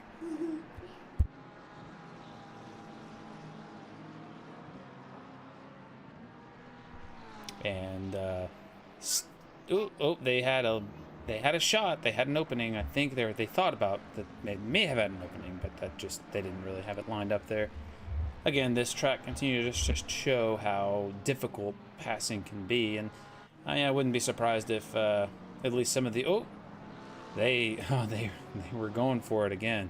Ooh, definitely wants to find a way around Koval, but they've got to be careful because it's very easy to make mistakes and very easy to make contact here and ruin your race. And looking up the field while we watch on board with Uwu and Koval having their battle, Koval goes for the outside line, and it looks like they secure it and make it happen.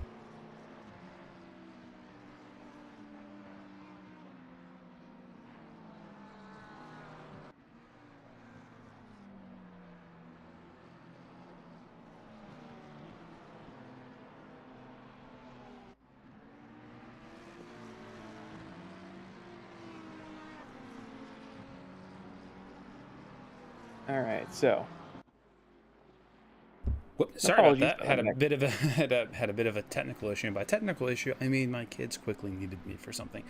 We're gonna get back to checking on the field here as we got Moffitt closing the gap to Master ahead. They're looking for a way around as well, trying to salvage what they can of their race here. Yeah, they've had a few good laps, and they're getting. I don't know if they'll have time to get back into the top 10, but they've been doing really good to get at least close to top 10. Not sure how he'll be able to get around this Mustang though. Yeah, it kind of depends on where they pit. Yeah, because if the Mustang pits early, then you'll have a really good chance of getting past him in the back half of the race, because the entirety of the Mustang is based on. Oh no, they hit! Oh no! Oh, just like that. Now, is Moffitt gonna just sail off, or are they going to slow down and let them have the position? I think Moffitt is just gonna drive it out, and maybe that's what it looks like. Yeah, maybe they're gonna think about trying to just eat the penalty there. That not sure where they're gonna fall on penalty wise, but that could be 5 to 10 seconds worth of time, and that would hurt their race significantly. But they may just be thinking in their head that if they get clean air and they can try to get ahead, they can open up the gap where that penalty doesn't quite hurt them as much. But it's painful to see that. See a close battle ended like that with, I mean, sure. There's more contact with Master. Oh, let me go back here and see what we got. All right, we're gonna catch a replay of that and see what exactly happened. Uwu. Okay, so here's something I'm wondering about. Are Uwu and Moffitt in a team together? Because they have very similar looking liveries. Is that just a coincidence?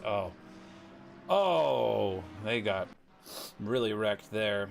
Looks like they may have just dove in a little too aggressively into Uwu. I don't know if that was on Uwu there. I think Master just poked their nose in a little bit too much. Hard to say for sure. I think Uwu was trying to overtake on Master, so I don't know what the ruling would be there. But either way, Master has gone from fighting for P12 to P23. So I think we have to apologize to him for the commentator's curse on that one. Yeah, that's probably on us there, as we've cursed them with some very unfortunate luck here. Looking at the rest of the field here, we're going to jump up to this train we got forming behind Koval with Secombe and Foster looking for moves around each other here.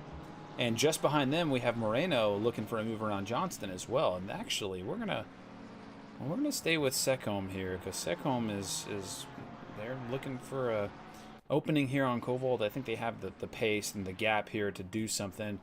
I wonder if Secombe's gonna try the outside. No, they don't go for the outside move here. That's been the thing I've seen a lot of drivers going for are those outside passes going into there. Would it be an inside pass? Because it's outside on the entry, but then you're on the inside for the corner that follows it. So either way, Seacombe's setting up pretty well on Koval here. They're going to try to potentially, I'm going to guess, they're going to try to make something happen here as they get onto the last straight. And maybe try to make a pass, stick at the end of this straight into turn 1. They do have the gap, maybe. The Beamer's quick, but the Porsche is also pretty quick, and Seacombe has to just fall behind and stay in the slipstream and look for another way around later. And they may have that answer soon as they go for maybe an outside pass, but Koval's got that covered and not really able to make something happen. But this battle is quickly turning into a 4-way battle if Koval continues to back Seacombe up into Foster behind. Oh. Tenny went off from P16. I think he just went wide. I'll go ahead and show that on my replay. Down here in the bottom right corner. Yeah, he just loses it on the turn exit of turn 3. Yeah, and then Tenny again lost it. Oh. Yeah, so Tenny has now fallen to P17 here and fallen kind of between this 4-way, now quickly potentially coming a 5-way battle. In the mid-pack. To give you guys an update on the lead, Wheezy now has a 9-second gap to Foster behind for P1, and then Foster there has a 16-second gap to Sweeney behind. So I think our top 3 have pretty much settled into their place. They're going to finish out their race. They've got clean air. At this point, they're just going to have to race clean and survive to the finish here as we continue to fall along. Oh! Seacombe had just a nasty bit of oversteer coming through turn 10. He's thankfully able to stay ahead of Tenny,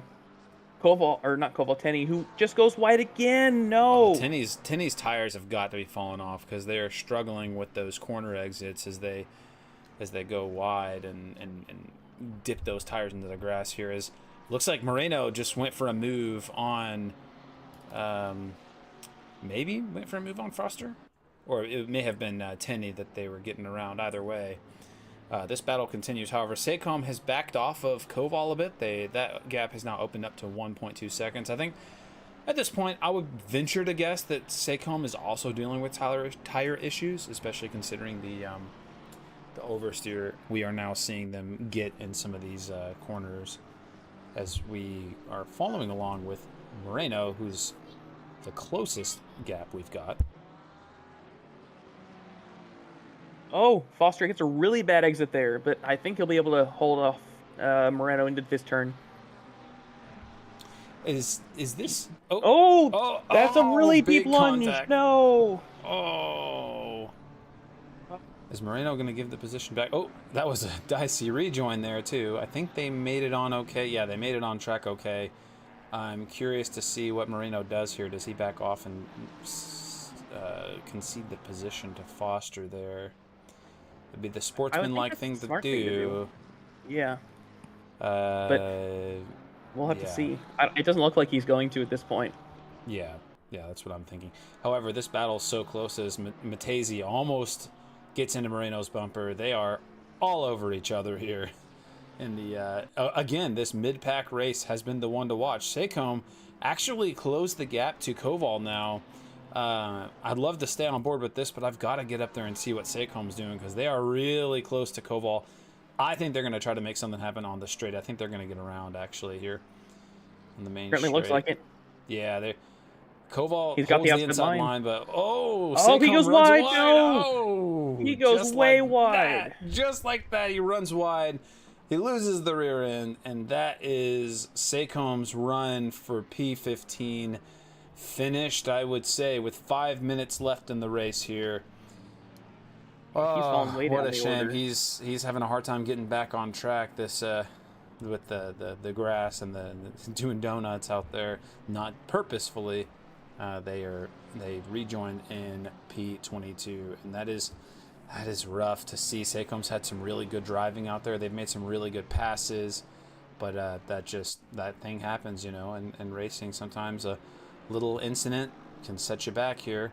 We're going to move up to the mid-pack battle again. This is where all the action is people trying to get into the top 20 or secure their lead in the top 20. Now, Matezi, Ansem, and Foster all kind of in the battle here. Yeah, we're going to go ahead and ride along in the passenger seat of Matezi here on the as they go down the main back straight here.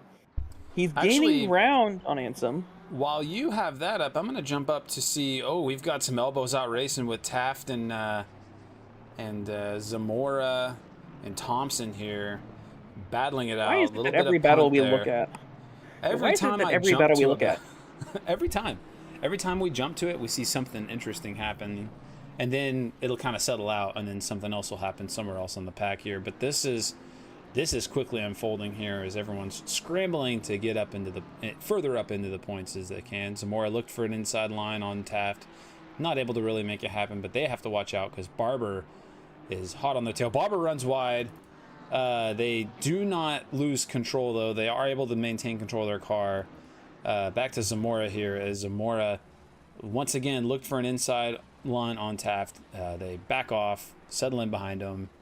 I'm also interested, looking out ahead of that GTG has closed the gap to Sweeney to point. So 3/10, 6/10. I'll go ahead and pull that up here on the bottom right corner here. We're gonna keep an eye on that. Keep an eye on it. Zamora gets around Taft. They have and Barber gets around Taft as well on the back straight as they get into the next corners here into the final sector as Zamora's kind of got a little bit of clear air now. They've opened up the gap now to about a second gap or so.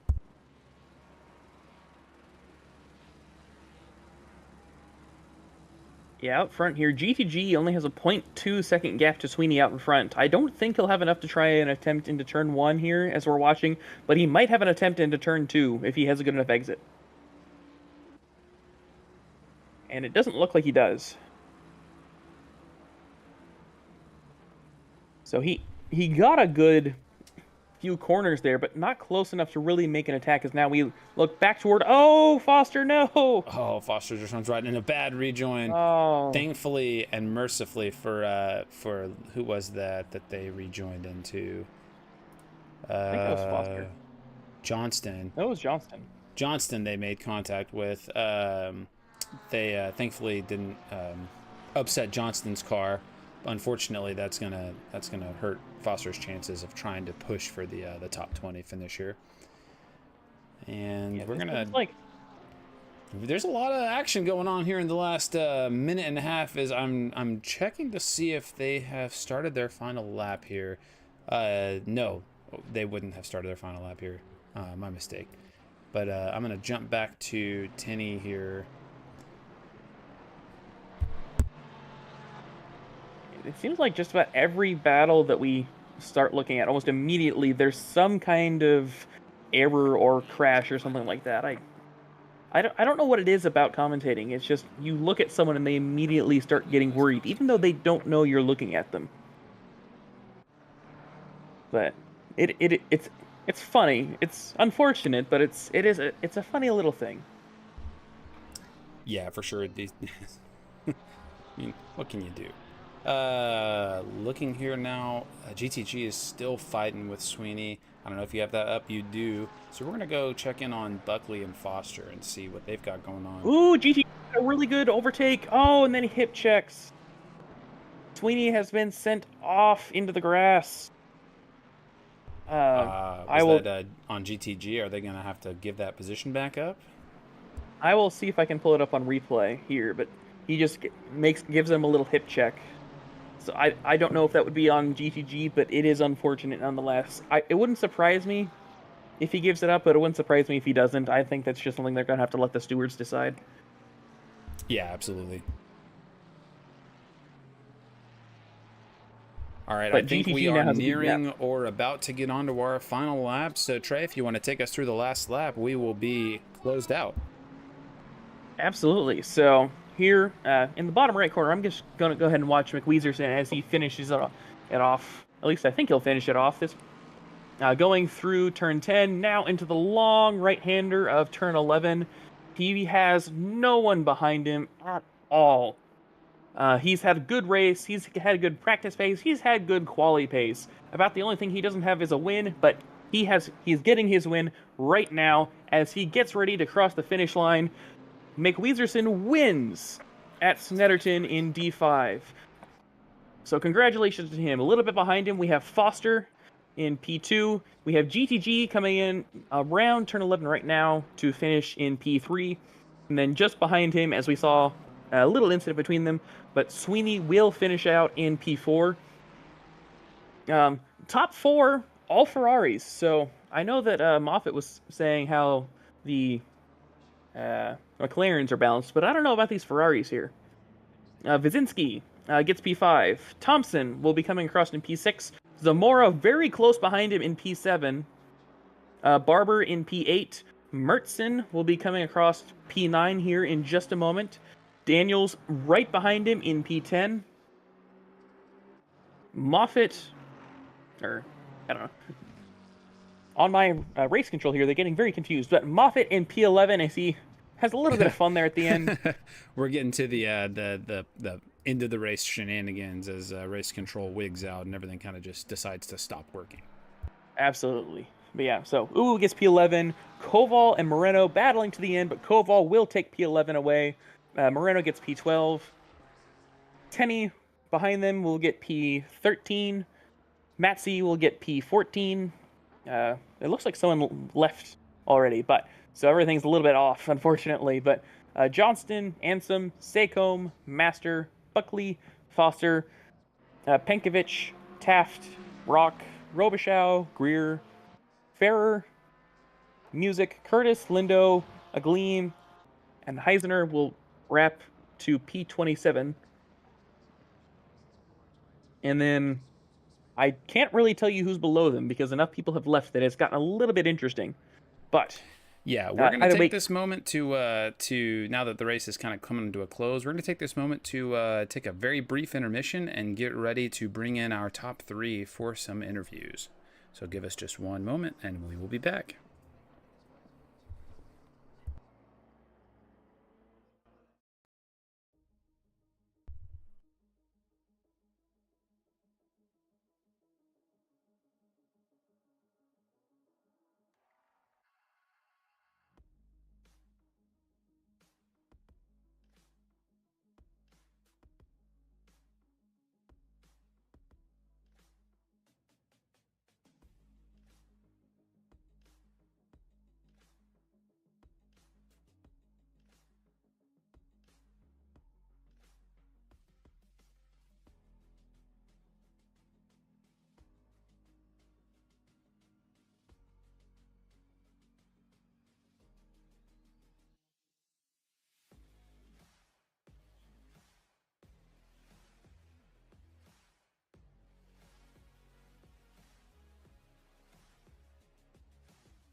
All right, folks, joining us here in the booth is Jobury GTG, our P3 finisher.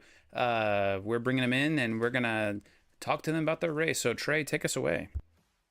All right, so GTG, amazing race, finished P3, had an amazing battle in the last few laps. So go ahead and talk me through your race and tell me how you think you did. Well, honestly, just like the big thing is I just try to be consistent, but unfortunately, no matter how much practice I get, I still get nervous, especially when I came in second place in the qualifying. So now I'm like, oh man, at the front of the pack, you know. But overall, it seemed like a good race. I did have a couple of mistakes on my fault. I mean, it happens. Not a perfect racer at Snetterton by any means. I mean, but overall, I started second, ended third, so I'd say it's a solid finish. Still fighting my brake pedal issue that I had last week. So actually during the pit stop, I learned that I can just calibrate my pedal and reset it. But yeah, I definitely enjoyed the race. Had some good battles, especially right there at the end and the last lap too. So. All right. So that last lap battle that you were having with Sweeney, it looked like into, I think it was turn 1 of the last lap. You managed to get him into turn 1. Do you know why that happened? Did you just get a really good exit, or? Well, he went a little deeper, so I went to cut it like I normally do on the apex there, and he went really deep. So I was like, okay, it just lined up perfect for me to pass. I was honestly surprised at the line he took. I almost thought he got out of the way for me, the way the line it looked like he took. But yeah, it just happened to work out, my line and his line, and I just had the right speed to carry through there and get the pass done. All right. Well, congratulations. On your P3 there. Is there anyone that you would like to give a shout out to while you're here? I mean, as always, just baseline racing, everybody over there, and the guys, all D4. We definitely had a good race. Nobody in specific, just groups of people. So that's about it. All right. So unless Robert has any questions for you, do you have any questions for him, Robert? Nope, that's it from us. Thanks again for giving us a good race. Congratulations on the P3, and we look forward to seeing you again next week. Sounds good. Thank you.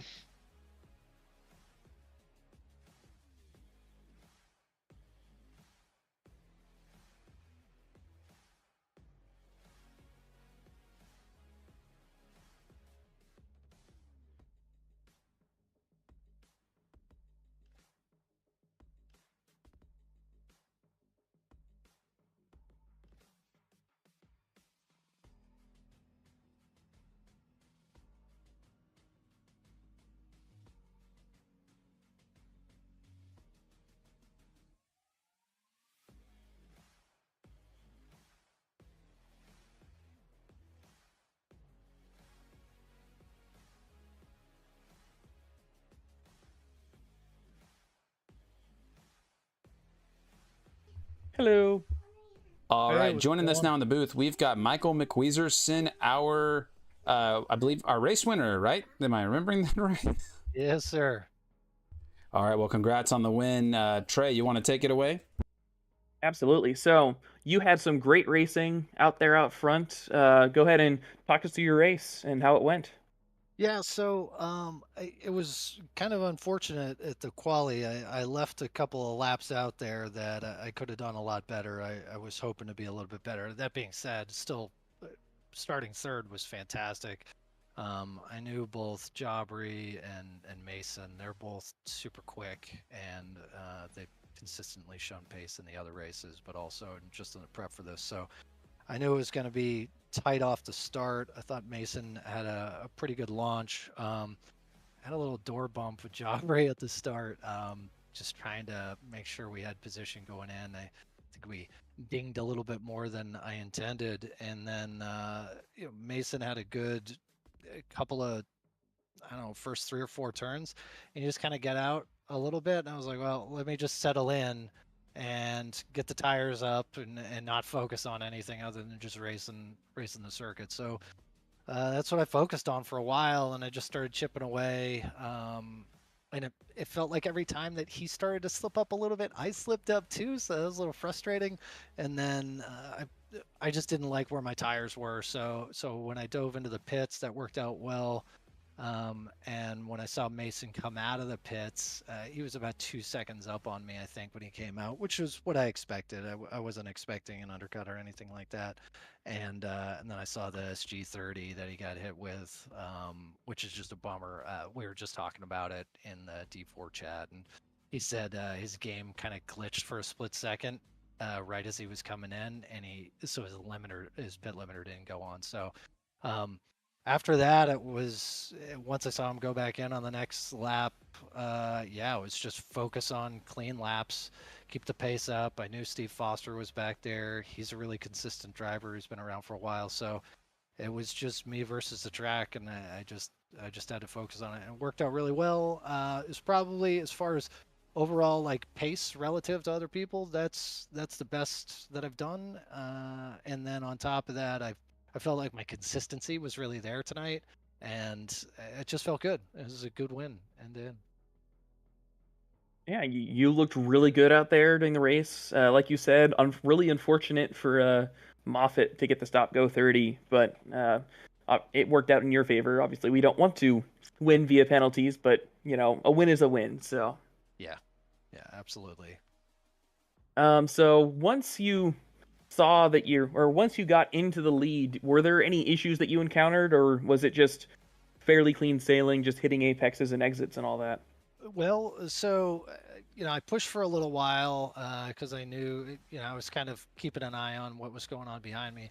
So I was still pushing for a little bit, and then I sort of was selectively being a little more cautious, right, in the tighter turns, going underneath the bridge, things of that nature, just letting off just a very little bit. But I did start to have an issue in the last probably 15, 16 minutes. My back left tire was losing pressure pretty quickly. I think when I ended the race, I think it was all the way down to 26.1, maybe lower. I don't know. So that was probably a little bit of a combination of backing off, but I think I had some pressure loss along the way, and that wasn't the only tire that was losing it. So it was a little sketchy there for a little bit, but it just came down to kind of focusing on the track and trying to put in clean laps, because even if Foster caught up to me, we're going to have the right conditions for him to go for the overtake. So I just wanted to make sure that I was keeping some space there and focusing on what I needed to do. Absolutely. Well, as we said before, great race. You look good out there doing it. Before we let you go, anyone that you want to give a shout out to? Well, first off, to you guys for doing the commentating and streaming the races every week. I think everybody in the community really appreciates that. Next up is definitely my guys in the conglomerate, our longtime gaming community, Vanquish. We're coming up on 20 years together here in about 2 months, so that's awesome. And my buddy Zodi Fade, he drives in D3. He was in my ear tonight a little bit, and he's helped me learn a lot of tracks along the way. I hadn't even been on Snetterton a week ago. So this was a learn a track from nothing and then come and win the race. I mean, it feels freaking amazing, but I did put in a lot of time. Easily, well over 200 laps and watching videos and everything. So it's fantastic. But Zodi Fade was in my ear tonight, and it was a big help. So shout out to him. All right. Well, congratulations again. Robert, do you have any last minute questions for him? Nothing for me, aside from another congrats on the win. An excellent drive. Had a great time watching you out there having a good drive, and we look forward to seeing what you can do next week as we go to Spa. Thanks for joining us out here. Have a great night. All right, folks. This is it. We are done here at Snetterton. And now we look forward at the calendar to see what's next. So next week, you guys are going to want to tune in because we are going to be at Spa. You know it. You love it. It's one of the most iconic tracks, most historic tracks in the world. It makes for some interesting racing. A lot of people have spent a lot of time on this track, and a lot of people have spent a lot of time out on this track. A lot of people will be really familiar with it, and we're going to see some amazing pace out there. So definitely going to want to jump in and tune in for Spa. And really, the racing is only going to get better from here because the rest of the tracks on the calendar are excellent track. Not like Snetterton's bad or Coda or Indianapolis, but the rest of the tracks on the calendar are very popular tracks, right? So people are going to spend a lot of time preparing, and they're going to bring some amazing driving out there. So be sure to tune in every week. Coming back next week on Wednesday with Spa. And, wanted to thank all of you for tuning in and watching along with us as we had a great race. And we look forward to seeing y'all come back next week.